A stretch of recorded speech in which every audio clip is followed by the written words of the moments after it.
Hello everyone, कैसे हैं आप सभी। स्वागत है आपका हमारे यूट्यूब चैनल के ऊपर। और आज हम क्लास 9 का चैप्टर नंबर 3 जिसका आपका बेसब्री से इंतजार था वो हम आज लेकर आ गए हैं। और ये न्यू एनसीईआरटी जो कि आपका 2026 सेशन का है। और ये आपके आने वाले एग्जाम में आने वाला है ये चैप्टर। बहुत सारे कमेंट्स आ रहे थे जिसके ऊपर मैंने क्या किया, ये वीडियो रेडी किया, ये अपना पीपीटी रेडी किया। उसके बाद जो है मैं आज ये वीडियो लेकर आ रहा हूँ। ठीक है, आइए स्टार्ट करते हैं। और चैप्टर 1 चैप्टर 2 यूट्यूब पे डाल चुका है मैंने। और पार्ट 1 दोनों का डाला हुआ है, पार्ट 2 आने वाला है। जैसा आपका रिव्यू रहेगा वैसा वीडियो आ जाएगा। ठीक है, तो कहीं ना कहीं आप लोग कमेंट कीजिए और जो है कि उसका पार्ट 2 जल्द से जल्द आ जाएगा। ठीक है, तो चलिए आज हम स्टार्ट करते हैं बिना देरी के चैप्टर 3 को। और मोस्ट इंपॉर्टेंट ये चैप्टर है हमारा, चैप्टर 3 जिसका नाम है atmosphere and climate. Atmosphere and climate ये थर्ड चैप्टर है हमारे इस न्यू एनसीईआरटी 2026 का। ये थर्ड चैप्टर है हमारा।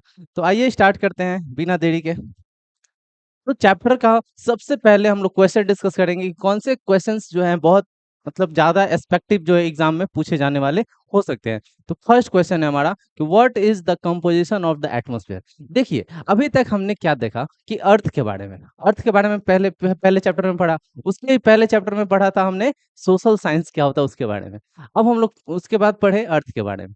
फिर अब थर्ड चैप्टर जो है अर्थ के चारों तरफ एक एटमॉस्फेयर है उसके बारे में जानेंगे। अर्थ के चारों तरफ एक ब्लैंकेट का है, एक लेयर बना हुआ है, उसके बारे में जानेंगे, है ना। और उस लेयर के अंदर कैसे कैसे क्लाइमेट्स हैं, कैसे कैसे वेदर कंडीशन होते हैं, वो सब भी हम लोग जानेंगे। चलिए, तो इस फर्स्ट क्वेश्चन में हम लोग को क्या देखने को मिलेगा कि एटमॉस्फेयर के कंपोजिशन के बारे में, यानी एटमॉस्फेयर में किन किन चीजों को पाया जाता है, एटमॉस्फेयर किन किन चीजों से बना हुआ है, ये जानेंगे। सेकंड क्वेश्चन जानेंगे कि how do the different layer of the atmosphere affect the planet Earth. और अगर हम लोग पढ़ेंगे कंपोजिशन के बारे में, उसके साथ साथ हमारे एटमॉस्फेयर के जो लेयर्स हैं उसके बारे में भी जाने कि ये डिफरेंट डिफरेंट टोटल 5 लेयर है, पांचों लेयर के बारे में जानेंगे कि कैसे वो अर्थ के प्लैनेट को अफेक्ट करता है, अर्थ प्लैनेट को अफेक्ट करता है, ये भी जानेंगे। तो सेकंड क्वेश्चन ये। थर्ड क्वेश्चन क्या है कि what is the mechanism of monsoon. Monsoon कैसे काम करता है, मॉनसून आता कब है जाता कब है ना, ये भी जानेंगे हम लोग। मॉनसून के फैक्टर क्या क्या है। How can we reduce our carbon footprint, हम अपने कार्बन फुटप्रिंट को कैसे रिड्यूस कर सकते हैं। और फुटप्रिंट के बारे में हम लोग आगे भी जानेंगे, यहाँ भी डिस्कस कर लेते हैं कि total amount of green house gases, कौन सा गैसेस भाई, ग्रीन हाउस गैसेस। उसमें कौन से गैस आते हैं, कार्बन डाइऑक्साइड, मीथेन, है ना, वेपर, वाटर वेपर, ये सारे generated by the generated by our action, यानी कहीं ना कहीं ये ह्यूमन एक्टिविटीज की वजह से जनरेट होता है, जिसके वजह से ये ग्रीन हाउस गैस कहलाता है। और यही जो है टेम्परेचर इंक्रीज करने का भी काम करता है हमारे एटमॉस्फेयर का। तो ये सब भी हम लोग डिस्कस करेंगे इस चैप्टर के अंदर। तो ये चार मेन मेन क्वेश्चंस थे, ठीक है, जिसको हमने अभी डिस्कस किया। अब हम लोग इस क्वेश्चंस के आंसर के ऊपर डिस्कशन करेंगे। तो आइए अंदर हम लोग घुसे हैं चैप्टर के अंदर। और पहले इसको हम लोग डिस्कस कर लेते हैं, इसको और इसको, ये तीन टॉपिक्स हैं, इसको भी डिस्कस कर लेते हैं। क्या बोल रहा है कि can you imagine what would happen if there were no atmosphere. क्या आप इमेजिन कर सकते हो कि बिना एटमॉस्फेयर के हमारा अर्थ का सराउंडिंग कैसा होगा। इमेजिन करो कि अर्थ का सराउंडिंग बिना एटमॉस्फेयर के है। क्या उस इमेजिनेशन में हम लोग हैं, नहीं है, क्योंकि इमेजिनेशन ही गलत किया है। क्योंकि अगर हम लोग इमेजिन कर रहे हैं तो कहीं ना कहीं हम लोग एग्जिस्ट करेंगे तब तो इमेजिन करेंगे। तो एटमॉस्फेयर में ही हम लोग एग्जिस्ट कर सकते हैं, एटमॉस्फेयर ही नहीं है तो हम लोग एग्जिस्ट नहीं करेंगे। तो फिर इमेजिन करने का क्या मतलब, ठीक है। कोई भी प्लांट हो, एनिमल हो, बिना एटमॉस्फेयर के एग्जिस्ट नहीं कर सकता है, because of oxygen in present atmosphere, है ना, ऑक्सीजन प्रेजेंट इन एटमॉस्फेयर। तो discuss your thought with in your friend, है ना, ये बोल रहा है डिस्कस करने के लिए। एटमॉस्फेयर क्या होता है, एटमॉस्फेयर एक ब्लैंकेट है। ब्लैंकेट मतलब समझते हो, चादर। जैसे हमारा अर्थ है, अर्थ के ऊपर एक ब्लैंकेट है। जस्ट लाइक जैसे हमारा मान लेते हैं आलू, आलू है ना, आलू, आलू एक सॉलिड पार्ट है, उसके ऊपर एक पतला सा लेयर है, किस चीज का, छिलके का। आलू के छिलके का एक पतला सा लेयर है, वही पतला सा लेयर हमारा क्या है, एटमॉस्फेयर है। और अंदर का जो आलू है वो कौन सा है, वो क्या है? हमारा अर्थ है। वो कौन है? हमारा अर्थ है। ठीक है, हमारा अर्थ का काम करता है वो आलू, और ऊपर का जो लेयर है वो एटमोस्फेयर का काम करता है। ठीक है, जो छिलका है वो एटमोस्फेयर का काम करता है। ठीक है, तो वही चीज यहाँ पे लिखा हुआ है कि इसी छिलके के अंदर आपके हर चीज आ जाते हैं, 5 गो लेयर आ जाते हैं, इसी में टेम्परेचर होता है, लाइफ को भी प्रोटेक्ट करता है ये हमारा छिलका, यानी आलू को प्रोटेक्ट करता है ये हमारा छिलका, यानी एटमोस्फेयर। ठीक है, यानी वेदर, क्लाइमेट, टेम्परेचर सारा चीज इसी में आता जाता है, इसी में होते रहता है। ठीक है, इसी एटमोस्फेयर के अंदर ही होता है। ठीक है, चलिए आगे बढ़ेंगे नेक्स्ट स्लाइड की तरफ। अभी तक हमने इसको डिस्कस किया। नेक्स्ट स्लाइड हमारा क्या बोलता है? इंट्रोडक्शन में हम लोग पढ़ेंगे, क्या पढ़ेंगे भाई? तो इसमें हम लोग देखेंगे कि एटमोस्फेयर के बारे में क्या जानेंगे। एटमोस्फेयर के बारे में तो looking up at the sky, अगर हम लोग स्काई में देखते हैं, आसमान में देखते हैं, तो क्या दिखता है? क्लाउड दिखता है, सनशाइन दिखता है, और या तो हम लोग क्या महसूस करते हैं? या तो ठंड या तो गर्म, यही सब महसूस करते हैं। All result of the atmosphere, ये सारा कहाँ होता है? एटमोस्फेयर के ही अंदर होता है। The blanket of air surrounding of the earth, यानी अर्थ के ऊपर एक ब्लैंकेट है, जस्ट लाइक मैंने क्या बोला? आलू, आलू के ऊपर छिलका। ठीक है, जस्ट लाइक वैसा ही एटमॉस्फेयर, ये देखो, ये है ऐसा ब्लैंकेट टाइप का, है ना? ये इसी के अंदर हमारा सारा लेयर है एटमॉस्फेयर का, और ये हमारा अर्थ का सराउंडिंग हो गया, अर्थ का ये हमारा सरफेस हो गया। ठीक है, तो इसी के ऊपर एक लेयर बना हुआ है।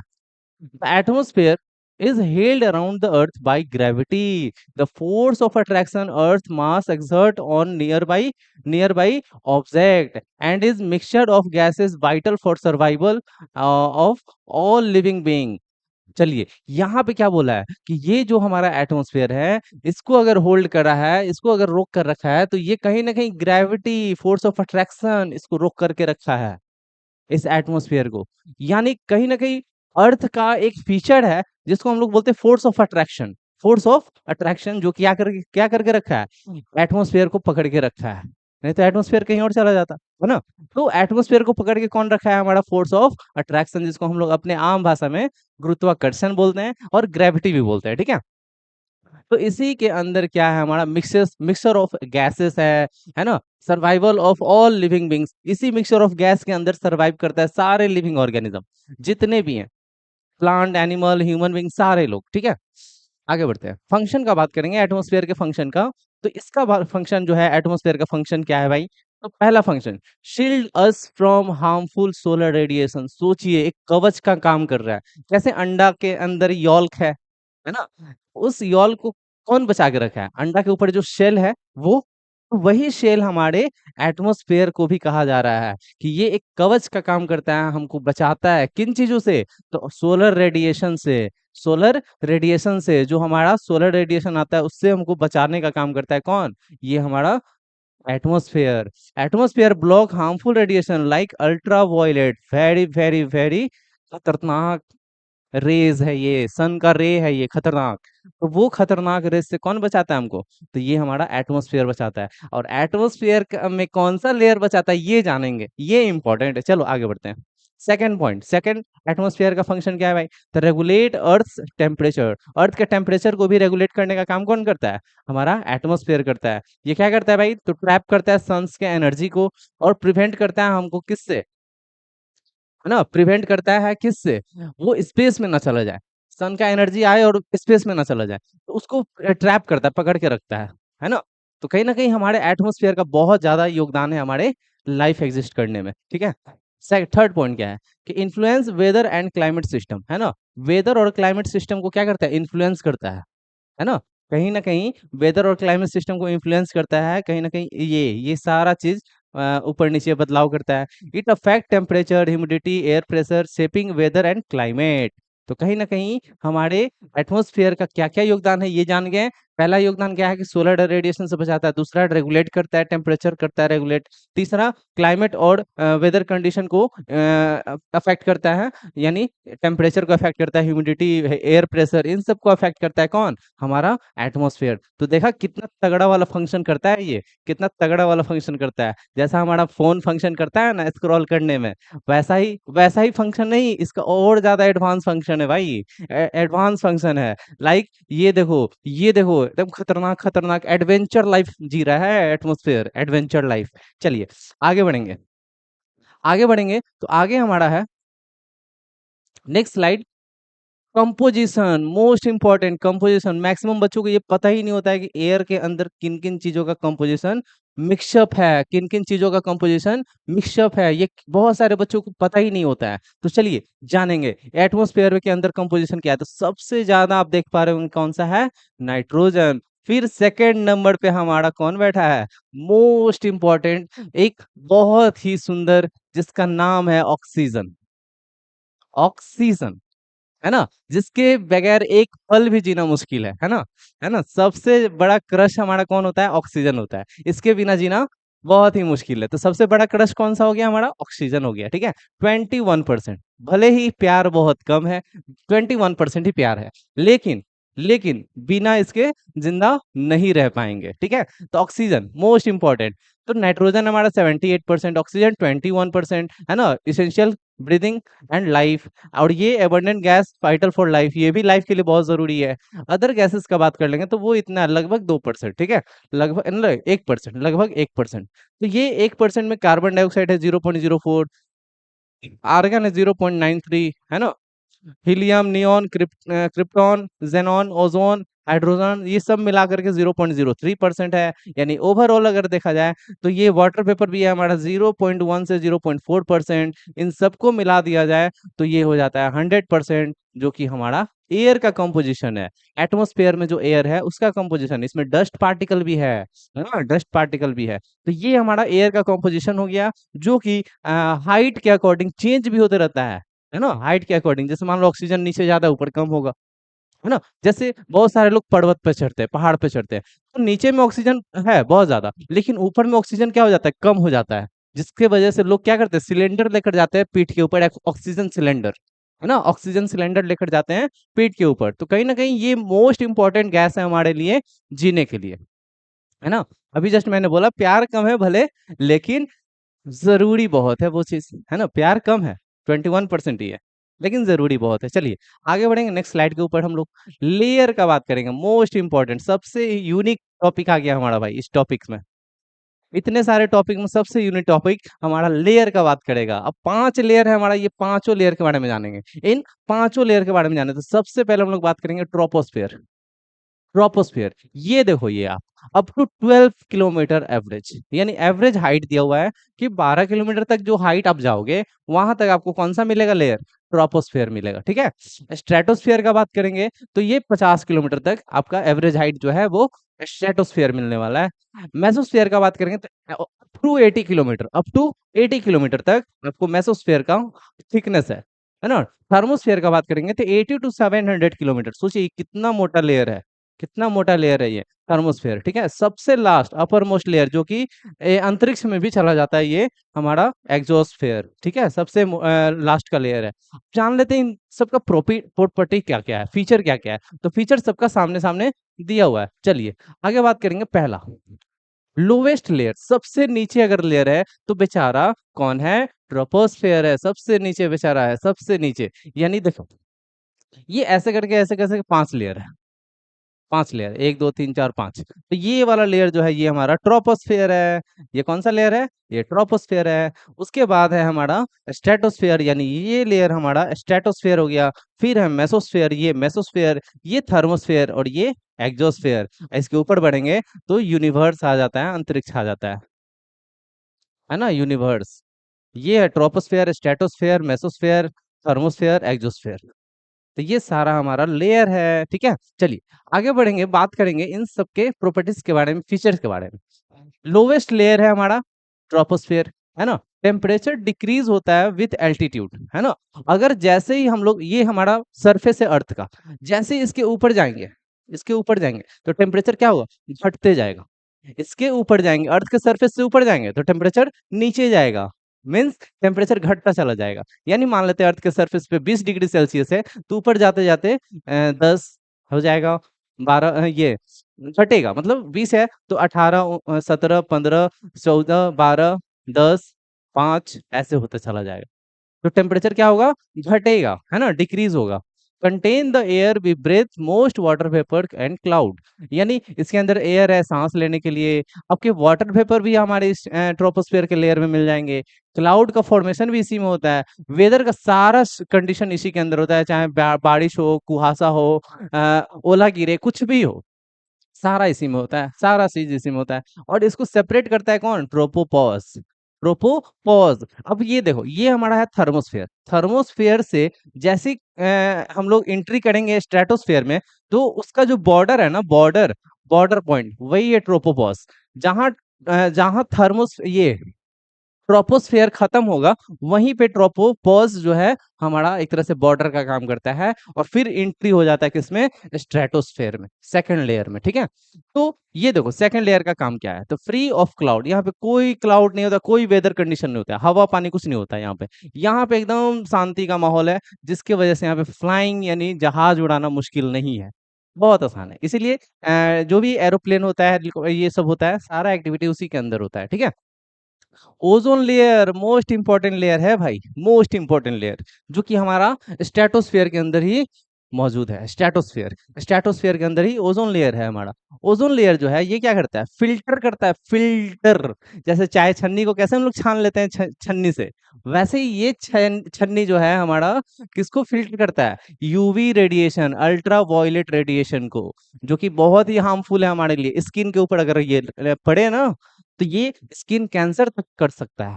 तो इसलिए ये बहुत ही इंपॉर्टेंट है हमारा ओजोन लेयर का होना। ठीक है ना? इसको भी सेपरेट कर रहा है स्ट्रेटोपॉज।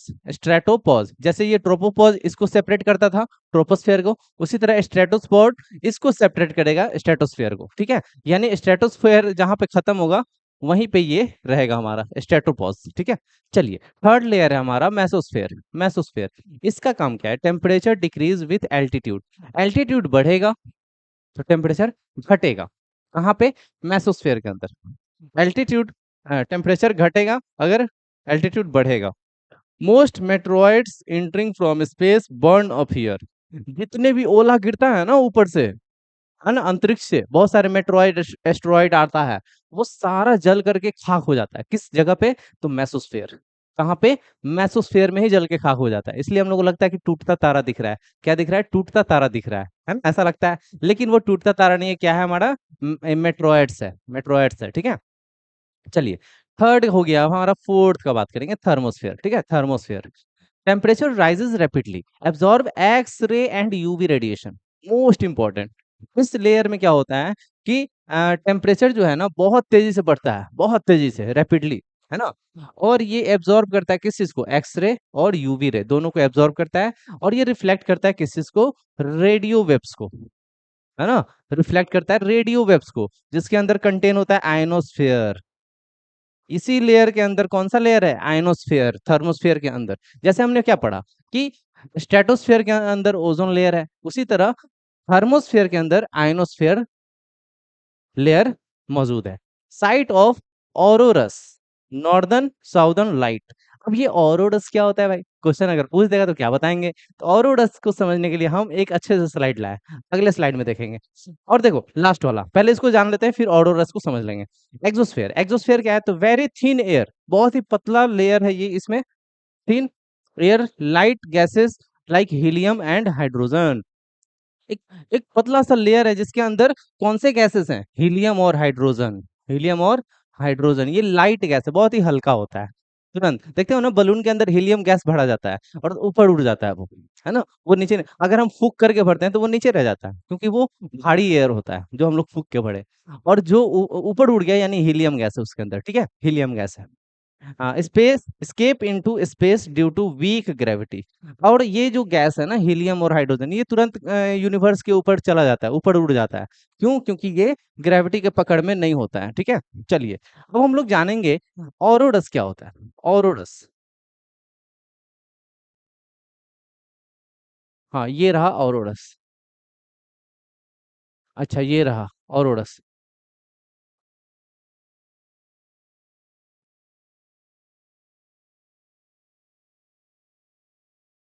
हाँ चलिए, ऑरोडस समझेंगे। इसको समझने के बाद यहाँ पे हमने हिंदी में लिख लिया है सारा चीज, लेकिन इसको समझ लेते हैं पहले, उसके बाद ऑरोडस समझेंगे। ठीक है, ऑरोडस इसके बाद समझ लेंगे, इस स्लाइड के बाद। पहले स्ट्रक्चर ऑफ एटमॉस्फेयर में समझ गए हम लोग सारा चीज कि कैसे कैसे स्ट्रक्चर होता है। अब उसके लेयर्स के बारे में, उसके थोड़े फीचर्स के बारे में जान लेते हैं। तो लेयर स्ट्रक्चर का बात करेंगे तो एटमॉस्फेयर डिवाइड है 5 लेयर में, ठीक है। और सबका अपना अपना कैटेगरी है, अपना अपना फीचर है, ठीक है। सबका टेम्परेचर अलग अलग है, डेंसिटी अलग अलग है विथ इंक्रीजिंग एल्टीट्यूड। अगर बात करेंगे कि the atmosphere is divided into layer based on change in temperature and density with increasing altitude.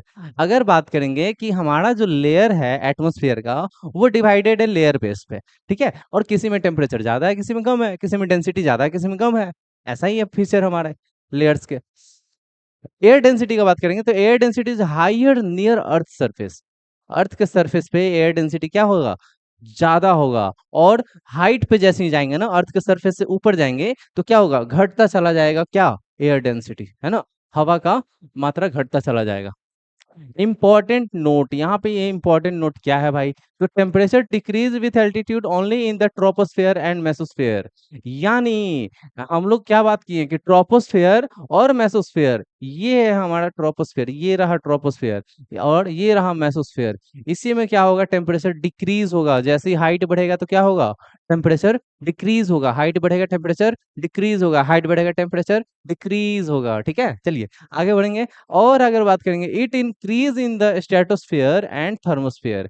Stratosphere and thermosphere, इसमें क्या होगा, टेम्परेचर इंक्रीज होगा। हाइट बढ़ेगा तो टेम्परेचर इंक्रीज होगा। जैसे जैसे हाइट बढ़ेगा वैसे वैसे टेम्परेचर बढ़ेगा, जैसे जैसे हाइट बढ़ेगा वैसे वैसे टेम्परेचर बढ़ेगा। चलिए ठीक है, किसमें ऐसा होगा, तो स्ट्रेटोस्फेयर में होगा और थर्मोस्फेयर में होगा। स्ट्रेटोस्फेयर में होगा और थर्मोस्फेयर में होगा। जैसे जैसे हाइट बढ़ेगा टेम्परेचर भी बढ़ेगा, ठीक है। चलिए आगे बात करेंगे, एल्टीट्यूड क्या होता है भाई। तो हम लोग पता कर लिए कि एल्टीट्यूड क्या होता है, तो height of the location above the mean sea level. यानी कभी भी कभी भी हाइट को मेजर करते हैं कि भाई ये पहाड़ का हाइट कितना है, ये प्लेन का हाइट कितना है, ये प्लेटू का हाइट कितना है, या फिर बोल सकते हैं इस क्या बोलते हैं, थर्मोस्फेयर का हाइट कितना है, मेसोस्फेयर का हाइट कितना है, कितना हाइट तक गया, कहाँ से मेजर करते हैं, ऐसी थोड़ी हवा से, हवा में होकर के मेजर कर लेते हैं, नहीं, सी लेवल से मेजर करते हैं। कहाँ से, सी लेवल से। यानी 0.0 से स्टार्ट होता है, यानी जीरो का वैल्यू जो है, ऑरिजिन वैल्यू जो है वो है हमारा सी लेवल, ठीक है। सी लेवल से ही हमारा हाइट को मेजर किया जाता है। चलिए, ये क्या लिखा है, ऑरोरा। ऑरोरा क्या होता है भाई, ये भी समझेंगे हम लोग। तो ऑरोरा जो है क्या होता है कि come from the Latin word, ये कैसा वर्ड है, लैटिन वर्ड है, जिसका मतलब होता है डॉन या फिर मॉर्निंग लाइट, जिसका मतलब होता है डॉन या फिर मॉर्निंग लाइट। और ये वर्ड आया कहाँ से, तो रोमन गॉडेस ऑफ डाउन, है ना, after the Roman goddess of down, ये वर्ड आया है, रोमन वर्ड है, ठीक है, कॉज्ड बाय। अब ये होता कैसे है ये जानेंगे, तो समझ लेते हैं आगे, समझ लेते हैं यहाँ पे अब हम लोग ऑरोरस के बारे में। ऑरोरा, देखिए ऑरोरा, ऑरोरा क्या होता है समझिएगा ध्यान से। क्या लिखा है यहाँ पे कि अरोड़ा पृथ्वी के ध्रुवीय क्षेत्रों, यानी उत्तरी और दक्षिण ध्रुव, यानी जो हमारा अर्थ है ना, अर्थ जो है इसके ऊपर यानी नॉर्थ पोल, और यहाँ पे नीचे में साउथ पोल, नॉर्थ पोल और साउथ पोल के आसमान में रात के समय दिखाई देने वाली एक प्राकृतिक और बेहद खूबसूरत रंगीन रोशनी है ना।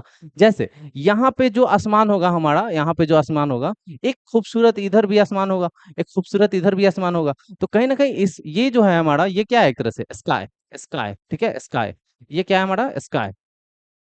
तो स्काई है जो आसमान है, एक खूबसूरत नजारा होगा, रंगीन नजारा, रंगीन, और रंगीन रोशनी जैसा दिखेगा। और उस रोशनी में अलग अलग कलर दिखेंगे। इसे ध्रुवीय, इसे उत्तरी ध्रुवीय प्रकाश, यानी अगर उत्तर साइड में है, नॉर्थ साइड में, तो उत्तर ध्रुवीय प्रकाश, और साउथ में है तो दक्षिण ध्रुवीय प्रकाश, यानी north pole, north pole light, south pole light, है ना, north pole light, south pole light. लेकिन इसको इस भाषा में क्या कहते हैं, जो नॉर्थ वाला साइड में है, ऑरोरा बोरलेस, बोरियलिस, ऑरोरा बोरियलिस। ये नॉर्थ साइड में रहेगा तो ऑरोरा बोरियलिस, ऑरोरा बोरियलिस। और दक्षिण साइड में यानी साउथ साइड में तो इसको बोल देंगे ऑरोरा ऑस्ट्रियलिस, ऑरोरा ऑस्ट्रियलिस। ये नाम आपको याद रखने हैं, ठीक है, ये नाम आपको याद रखने हैं। नॉर्थ साइड में होगा तो ऑरोरा ब्रोलिस, है ना, बोरोलिस। और साउथ साइड में होगा तो ऑरोरा ऑस्ट्रियलिस, ऑरोरा ऑस्ट्रियलिस, ठीक है।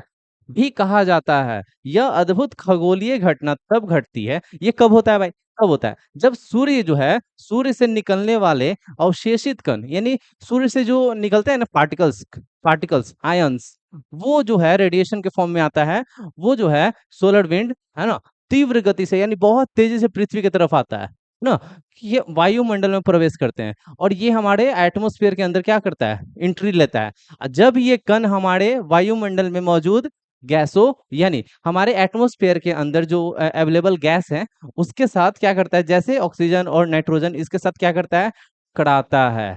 तो एक ऊर्जा यानी एक एनर्जी निकलता है उससे, एक एनर्जी निकलता है जो आसमान में हरे, लाल, नीले और बैगनी रंग की चमकदार रोशनी के रूप में दिखाई देती है, चमकदार रोशनी के रूप में दिखाई देती है ये चीज। तो सोचिए कि अर्थ ये सन से निकला रेडिएशन पार्टिकल्स जो भी आ रहा है वो अर्थ के पास आया, अर्थ के सराउंडिंग में घुस गया, एटमॉस्फेयर में घुसने के बाद वो गैसों से मिल गया, मिलने के बाद एक रोशनी उत्पन्न करता है जो कि अलग अलग कलर का वो लाइट होता है, हरे, लाल, नीले, बैगनी इन सब रंगों के चमकदार रोशनी के रूप में दिखाई देता है। उसी को हम लोग बोलते हैं ऑरोरा।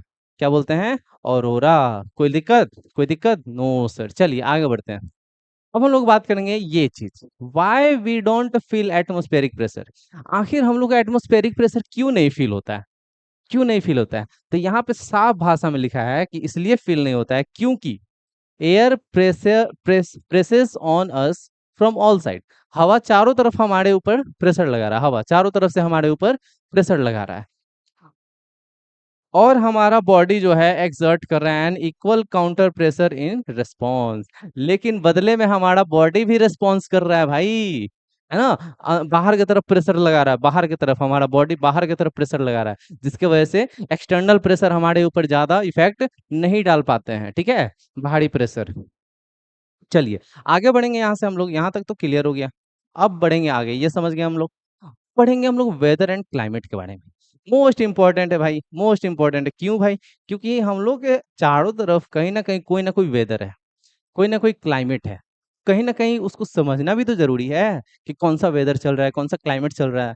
तो आइए भारत के बारे में भी जानेंगे और पूरी दुनिया के बारे में भी जानेंगे। वेदर, वेदर क्या होता है पहले ये समझेंगे। तो वेदर जो है ना घंटों घंटों में बदल सकता है, दिन दिन में बदल सकता है ना, मिनटों में भी बदल सकता है। अभी बारिश हो रहा है तुरंत रुक भी जाए, धूप हो जाए तुरंत, ऐसा भी हो सकता है। तो कंडीशन जो है ना एटमॉस्फेयर के अंदर ऐसा हो सकता है कि घंटों घंटों में बदल जाए, दिन दिन में बदल जाए। आज बारिश हुआ तो कल बारिश नहीं होगा, आज अगर धूप है तो कल हो सकता है बारिश हो जाए, है ना। बिन मौसम बरसात हो सकता है किसके अंदर, वेदर के अंदर, ठीक है। Can change significantly from day to day. चलिए वेदर समझ गया, अब समझेंगे क्लाइमेट के बारे में। क्लाइमेट क्या होता है? The average weather condition of a place over a long period, यानी वो वेदर कंडीशन जो कि एक ही जगह पे बहुत बड़े एरिया में, लार्ज स्केल में, बहुत बड़े एरिया में एक ही जैसा क्या है वेदर है, तो वो कहलाएगा क्लाइमेट। लेकिन वो कंडीशन फॉलो करेगा कि 30 साल या फिर 30 साल से ज्यादा दिन तक रहे वो वेदर, 30 साल रहे या फिर 30 साल से ज्यादा दिन तक रहे वो वेदर, तभी वो क्लाइमेट कहलाएगा, ठीक है ना। ओवर अ लार्ज एरिया, बहुत बड़े एरिया का बात करेगा। So the long term pattern of weather, है ना, किसी एक वेदर का लॉन्ग टर्म पैटर्न चले तभी।